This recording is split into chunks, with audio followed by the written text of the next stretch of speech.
Hello friends, नमस्ते। स्वागत है हमारे यूट्यूब चैनल पे। और मैं आप लोगों के बीच एक देहाती भक्ति गीत गाने जा रही हूँ। आप लोग इसको पूरा देखना।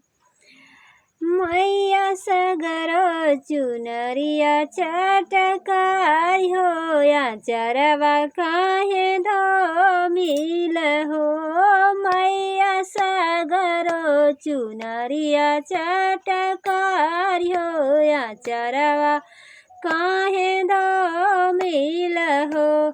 मैया सगरो चुनरिया चटकार हो, या चरवा काहे धोमिल हो। सेवका फूल लोढ़ गईली फूलवारिया, भंवरवा रस लेलानु हो। सेवका फूल लोढ़ गईली फूलवारिया, भंवरवा रस लेलानु हो। मैया दे तू तैर तलवारिया, भंवरवा मारिया इनु हो।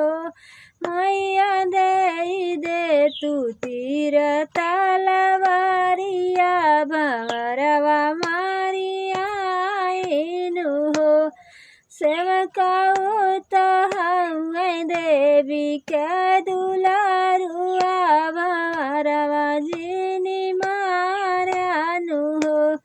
सेवका तो हउए दुर्गा के दुलारुआ, भंवरवा जनी मारनु हो। मैया सगरो चुनरिया चटकार हो, या चरवा काहे धोमिल हो। मैया सगरो चुनरिया चटकार हो, या चरवा काहे